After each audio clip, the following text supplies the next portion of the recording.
Hey, what's going on, everyone? Welcome back to the channel. So basically today I'm going to be talking about narratives and what I think about narratives around the world, and basically one crypto narrative that I'm not too quite sure on, but it's not totally discounted for, right? So narratives, I think people are beginning to realize how important they are, or what they are, and I keep forgetting to try and gear my video towards, let's say, more people that are not aware, and more simpler frameworks and simpler language, so that maybe foreign people that don't speak English can understand. But basically, narratives are, let's say, a story or ideas that are woven together, put together to make a bigger idea or a bigger vision, a bigger story, right? And everybody is now learning about how there are different narratives, right? Different stories or different big vision ideas. People are learning that it can be something, it can be nothing. And sometimes what makes or breaks some narratives are literally sometimes a crapshoot, or sometimes, something that's worked towards for a very long time. And so what's interesting is that, let's say, for example, the Pepe coin or these different meme coins, they literally start off as nothing with no basis, but then it's maybe some narratives can be put on top of it, and say, oh, this swap and this NFT and all of this are coming out, which is interesting because I think I talked about this in a different video, how there are other crypto projects that had great narratives, great ideas and whatnot, but fast forward to all these years later, then some of them seem dead, right? Some of them are not panning out.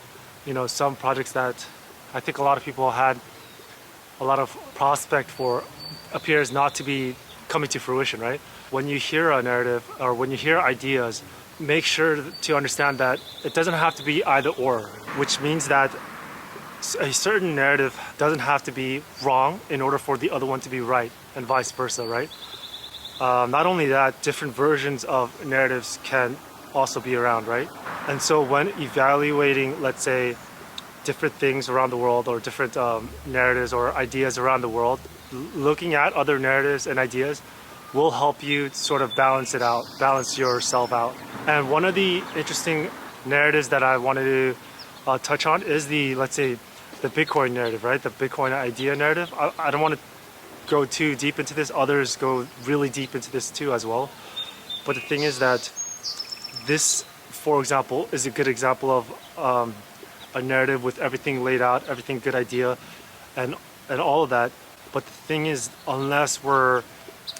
we won't know for sure unless we're there, and we don't know other things that could happen, right? That could change the whole narrative. That could game change things, right? And so, for example, the economic model of the world was not working, right? And so we had the what appears to be trajectory towards Bretton Woods 3 from the Bretton Woods 2 and the failure around the world, right? And the SDR was what appeared to be the next plan, right? And that was the narrative, that was the ideal narrative. There's another second narrative, is the gold narrative, where we're going to move back to hard money, hard assets. What happened then? Another idea that came out of nowhere, another thing came out, which was crypto, right? And now cryptocurrencies are here, and which can be that was a game changer. In my eyes, it looked to me that there were an SDR narrative, a gold narrative, and then all of a sudden now there is possibly let's say, a digital asset framework, right? And so all these three narratives, can they all be true? I think it's possible. Is one true more than the other? And is that what's going to happen? Are we going to have more SDRs and less of the other two? Things like that, I think, is possible. And so I'm hoping that all the possibilities are something that people account for, rather than just jumping into one area and one narrative and one idea and then seeping themselves into it. Because what then happens is that's an equation for dogma. And so what results is dogma of that narrative and idea. I think most people have talked about this, how people are in different echo chambers, and then what happens is they are unable to really even leave that echo chamber, right? And I think that, if that happens in this period in history where we are, it's going to be a big problem, which I think that people already see right now, right? In the US especially. But what's interesting about these different, let's say, crypto narratives is that so there are certain narratives and ideas, and some people might even throw in conspiracy theories that, it appears to take some time. It takes some scrutiny and criticism to go on and build and become stronger. But sometimes the things that I'm seeing with, let's say, the meme coin season right now, or the past meme coin season, certain narratives just seem to come out of nowhere, and then if people decide to want to go into that narrative, crowdfund that narrative, they go in and make it happen. And I think I talked about this in a different video where I think that it used to be where an idea, a simple way to think about this is that venture capital used to be cordoned off to a certain group or of section of the population, right, that were already into the whole field and arena. Now all these different, let's say, projects are basically venture capital that's for everybody, right? If they wanted to get into it, they can. Obviously, the massive gains and losses are both ways, but basically, it's now venture capital a different way, different direction. I think people would traditionally have thought about, let's say, these crypto projects as starting as from one center point, and then they would go off and do their thing, and a little bit later now we've seen very different where they build on top of that after it's gone, after all that capital went in, right? After all that capital inflows. So for example, Shiba Inu, right? It started as a joke of Dogecoin, joke of a joke. But then afterwards, after getting all that capital inflows, after getting all that, even talent, I would say, you then had things started to build on top of it, right? And so now we have certain narratives that provide maybe some would say a top-down structure where you have all this stuff, and then if all those other things flow.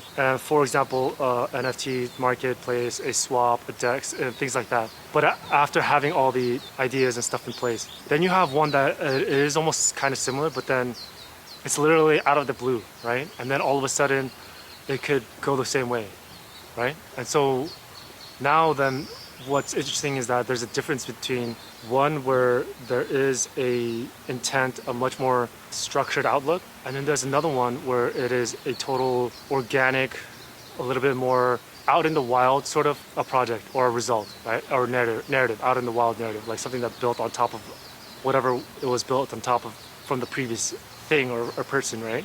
And so I think that, going forward, is that how some things can be successful and stick around for us? Well, first of all, the idea that all of these will stick around, all the cryptocurrencies will stick around, is also still being debated. We're still seeing it, right? But the thing is that, something like Shiba Inu doesn't appear to be going away. That does not appear to be something that will die, right? And so then what I'm wondering is it from not having the intent to be a serious project, can it now be one, right? Whereas there's many others that started off as a very serious project but ended up being nothing, right? And so those are just some of my thoughts when it comes to, let's say, crypto narratives and ideas. That the landscape that I'm seeing is, a very different landscape, new landscape, changing landscape, and it's a lot of the times I have to think through what exactly am I seeing, and is it really nothing? Is it really something? And if you guys have any ideas about that, then I guess you guys could also comment.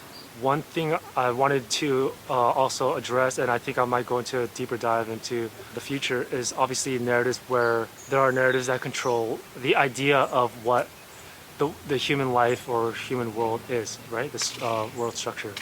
Let's say, for example, there are narratives about what happened with World War II and how human history unfolded, and now there's a beginning of realization that human history itself is, the narratives that were basically written by the people that won, right, or the victors. And what I think is interesting is that, like narratives in history, where there was a serious intent to sort of have a structured history, right, records. I'm not saying that it's not serious anymore, but the history is now really being written by only the victors for now, I think, right? I think that if you look at what's going on, there are people understanding that history is being written, and the quote from 1984, and that's the thing with narratives now, is that are we in the middle of that right now? And I think the answer is yes, where there is the battle of narratives and which ones will actually survive. That's all going on right now, right? In history. I do think that, like I said before, there's a battle of a lot of things, but historical narratives, I think right now, you see many versions, well, two main versions of it in the US at least, that's happening right now. Which history will actually be right? You know, when you see these Netflix movies, these different TVs that are redone, what historical narratives do you think might actually be here, right? After a few years. With historical narratives right now, what's going on in history, or what might go on into the future, which ones are actually, what's actually going to be happening, and obviously the battle's taking place. And my question I suppose asking you is that if there used to be sort of a more structured people that got to write history, right? Got to write narratives. Right now that's not happening. Just like in, let's say, for example, in Meme Coin season, right? Where you had different narratives take place and ideas take place, and some got $1 billion in capital inflows and things of that nature. Can it also be the same when it comes to different narratives that are happening right now when it comes to historical context that we're seeing around us? And I think the answer is yes, right? And so that really is a very interesting thing to think about, because sooner or later everybody's going to want to get involved, especially if they have children, which narratives that they want to be passed down. I don't know, I'm just giving my thoughts on what I think about how I'm seeing these things form.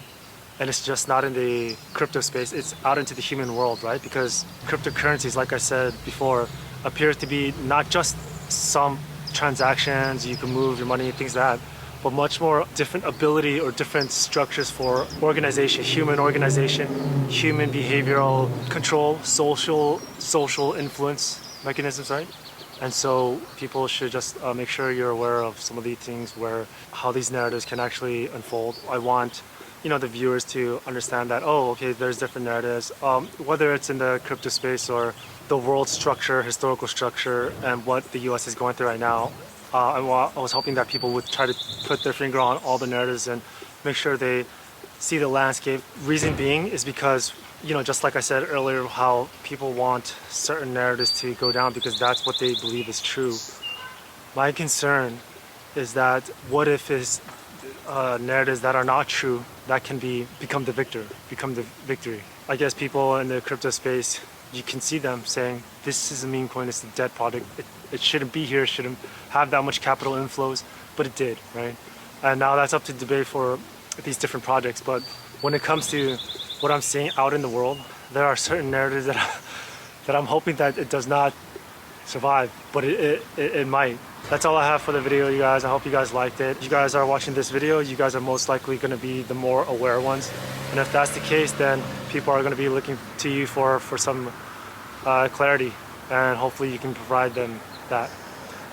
With that said, good luck.